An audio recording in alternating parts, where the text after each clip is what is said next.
Hello, professional women. I hope you all are doing well today. I have a very interesting topic that I was asked to talk about today, which is how to get your point across when people talk over you in a work setting. Now, this particular question was asked during one of my master classes, and the individual asked specifically how to get your point across when men talk over you. So, I'm going to share with you, generally speaking, what you should do if anyone talks over you, regardless of gender. And toward the end of the video, if you have this situation that comes up, I'll give you one tip that will help you if you are going to have this situation come up where a man is speaking over you in a professional setting. I'm going to give you a tip that has helped myself and helped some of my clients to stand out and still deliver and get their point across.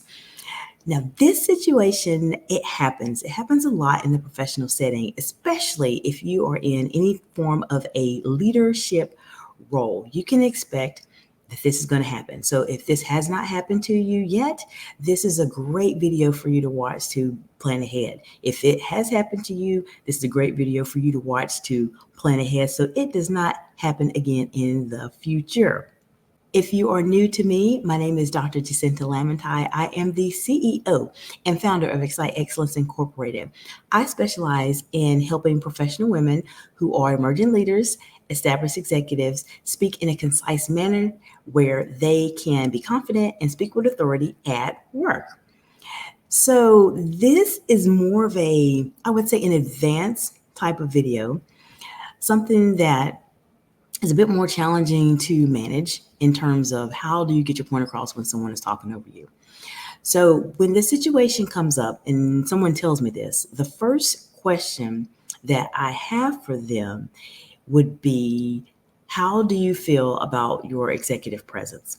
Because I've noticed in my 20 years of experience, being a manager, being a C-suite, being a director, that typically when people feel like they can talk over you, there's some work that probably needs to be done with your executive presence.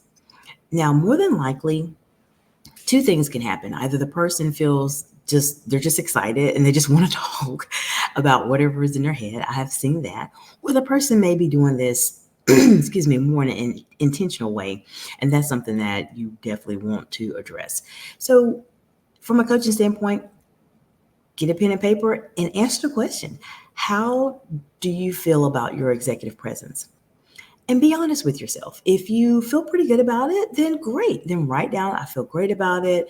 I feel like I'm in the right place. I do things correctly. Or if you feel like, I probably need to work on it a little bit, just be honest with yourself and write down whatever it is. How do you feel about it? And let's move forward. So that's the first thing when this situation comes up is let's work on your executive presence. And if you're feeling pretty good about it, or even if you're not feeling pretty good about it, that's okay. Answer this question. Who do you want to be perceived as? This is very important because when you are building your executive presence, this is something that is not in any way, shape, or form something you just set and forget. Executive presence is something you have to continually work on every single day, ladies, every single day. So it's always good to have that refresher in your mind as to who do you want to be perceived as. So when you have those days, because we all have those days where you feel like you're not in the right space, then think about how you want others to perceive you as and move forward, do what you can to try to get that process going. Now, we've talked about executive presence. This is critically important if you have a situation where you are trying to get your point across and someone starts to talk over you. Now, if this information has helped you so far, feel free to like this video. It allows a lot more professional women to have the opportunity to view this information. As I've mentioned in many of my videos, ladies, we are not taught how to do this. There's not like a book where we say, okay, how to get my point across when someone talks over me.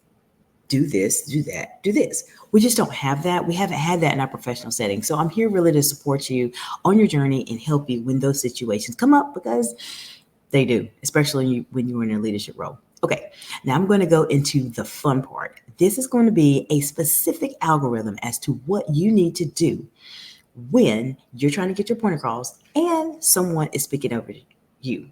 Are you ready? Okay. Now, there is a couple ways you can handle this, but I'm just going to share one of them in this video with you today. And this is something you can immediately, I would definitely have a pen and paper, write down so that you have this for future reference whenever this situation comes up.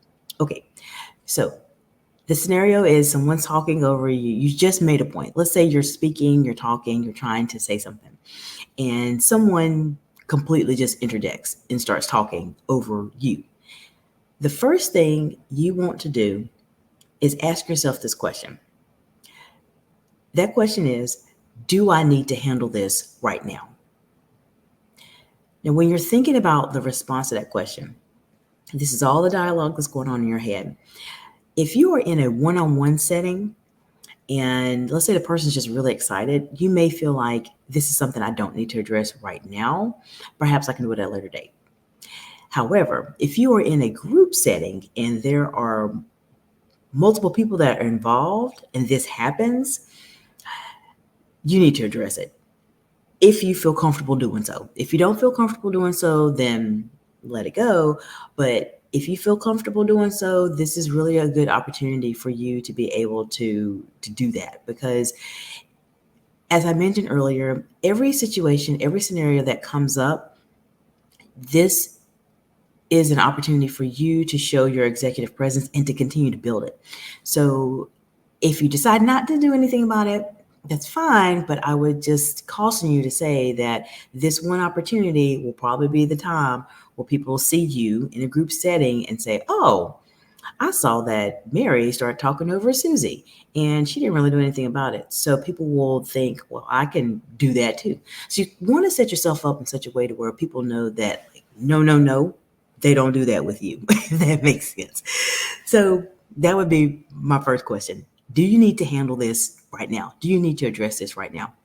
One-on-one setting, maybe not. Group setting, I would encourage you to do something. Okay, so let's say you've decided in your mind, we're going through our algorithm now. You've decided, okay, I've decided that, yes, I need to address this issue. Okay, so we're going to move down.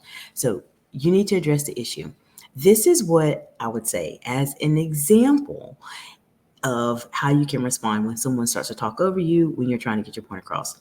I'm going to give you two scenarios. So watch my facial expressions very closely so you can see the difference between the two. The first scenario is, excuse me, Mary, I wasn't finished with my statement. Okay. Now my next response would be this. Excuse me, Mary, I wasn't finished with my statement. Did you see the difference in my facial expression between the two responses? I said the exact same thing, but my facial expressions were a bit different. Did you see it? If you didn't see it, pause, rewind the video back, and look very closely on how I responded with my facial expressions, because that is going to build upon what you will need to do next when you're trying to get your point across and somebody's talking over you. In the first scenario, I was still polite. Anytime someone is still being cross to you or being not nice in a professional setting, I still come across as a polite person. And I would say, excuse me.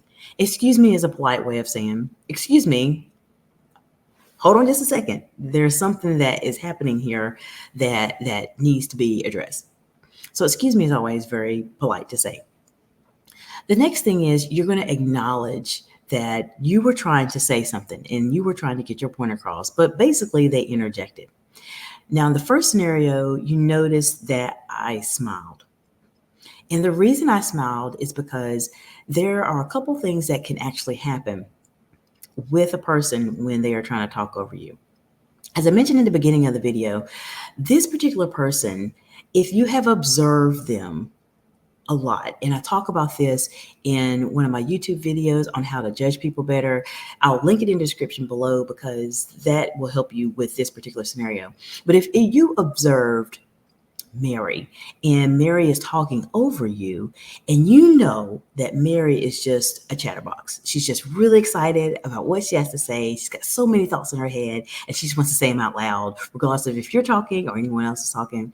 Then I would say it with a smile, because you know this person is probably not intentionally trying to be rude. They're just really excited about what they have to say, and perhaps they are not following my channel to learn more about how to control your gestures, how to control how you speak, how you can communicate like an executive, to know that this is not appropriate and it's not okay for you to do that.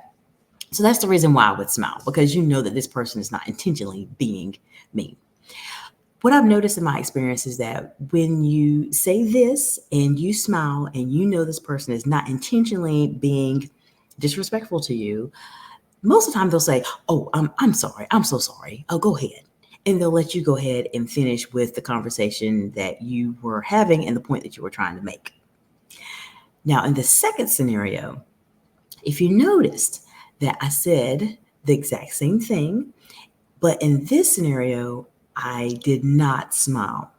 And this is something that I talk about in the book that I'm publishing. There are times, ladies, in the workplace setting when you need to smile, and there's times when you do not need to smile. It just depends on the scenario, but when I release my book, you'll definitely want to check that out so you learn more about that. I did not smile in this scenario because I'm going to give this as an example of someone being intentionally disrespectful, mean, challenging to me, and they do not want me to get my point across. What does this do? When you have that type of scenario that comes up, you're basically indicating to that person what you're doing is not okay. This is not okay. This is the reason why I would not smile in that scenario. Now, it could go either one or two ways.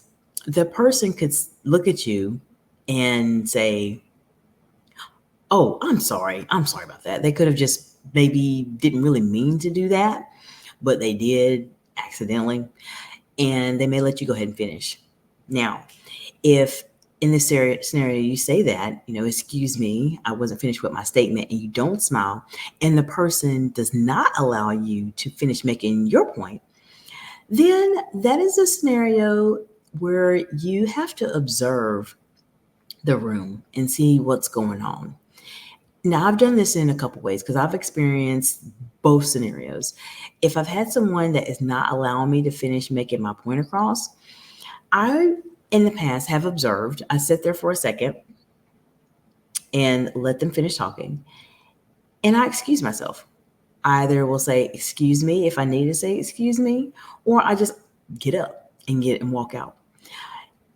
Why did I do that? Because, as I mentioned, every opportunity in a workplace setting, especially when you're in a group setting, is an opportunity to show and develop your executive presence. And if you have somebody that is not going to allow you to finish speaking, you don't want to be rude and try to argue with them in front of a group of people. Like, you definitely don't want to do that. That is not executive communication at all. But there are things you can do to make an impact and show that that's not okay. That's something that I've actually done in the past, is that I've walked up, gotten out of the room. I may go and make a phone call, or I may check something on my phone, and then I come back in the room in a few moments later or a few minutes later, or whenever I feel like I want to go back in there, because basically this person was being rude to you. And so if they're being rude to you, then why do you need to listen to them? That's in my opinion. And I've noticed that a lot of times the room and the dynamic will change when something like that happens, because you have basically put yourself in a situation where you've said, "Okay, you're not allowing me to speak. That's fine. If that's what you want to do, I don't have to be here at the moment." And you come back. This is a great way to build a strong executive presence if you have this scenario come up. Now, I'm sharing with you things that are, as I mentioned, a bit more on the advanced level of communication. Communication is not all verbal, ladies. It is nonverbal too. And a nonverbal cue can be you simply walking out of a room if someone's being rude. I hope this information has been helpful to you. If it has, feel free to like this video and subscribe to my channel. I talk about these type of things all the time.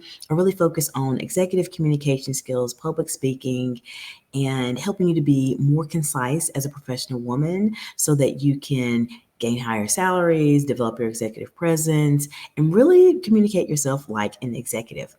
Now, at the beginning of the video, I told you that if there's a situation that comes up and anybody talks over you, and while you're trying to get your point across, this is what you do. Now, in the situation where the individual asks, what do you do if a man is speaking over you? I would do things a bit differently. It depends still on the scenario. Do you want to smile or do you want to not smile? You got to figure out, okay, am I smiling? Am I not going to smile? Which one am I going to do depending on what you think they're doing? And if a man is speaking over me, I would still go through the algorithm, what I would do, okay, smile, not smile, or how do I want to respond? And if they feel like, are they doing this intentionally, not intentionally, all the things we already talked about. However, when I do this, if a man is speaking over me, I would lower my voice just a tiny bit, a little bit. I would speak in a lower tone of voice because I'm basically saying that I'm trying to get myself together and yeah, this isn't okay. So let me give you an example. First scenario would be, Mary, or excuse me, Mary, I wasn't finished with my statement. So in this case, I would say, if you feel like they're intentional or not intentional, excuse me, John, I wasn't finished with my statement. Do you see how my voice changed? It went down a bit. That is how I would communicate if I was speaking with a man that was speaking over me. I intentionally do that because typically men do have lower voices than we do. Most of the time they do, sometimes they don't. But if you put yourself in a situation where you have it in the case of a man, I would lower my voice just a little bit because it sounds more serious. And even though it sounds more serious, it still will get their attention and anyone in the room's attention because they may know how you speak. You may normally speak in a high-pitched voice or a higher octane type of voice. That just may be how you speak. However, if you change it and you sound a little bit different, then people are going to look like, oh, what's going on? Like, what's going on in here? And that will get everybody's attention, including the individual that's speaking over you if it happens to be a man. So I hope this information was helpful to you. I want to know from you, have you ever had this situation come up in your professional setting? If you did, leave it in the comments below. I'd like to see what it is that happened and what did you do? Did it work out well? Did it not work out well? I'd be happy to support you on your journey and talk to you about it, provide some insights on things that can help you. So in another video, I'm going to share with you about how you can negotiate a higher salary. So that's something you want to subscribe to my channel for, because you're going to learn a lot of information on that end, and how you communicate can actually help you get a better salary. So I will see you ladies in the next video. I hope you have a fantastic day. Bye for now.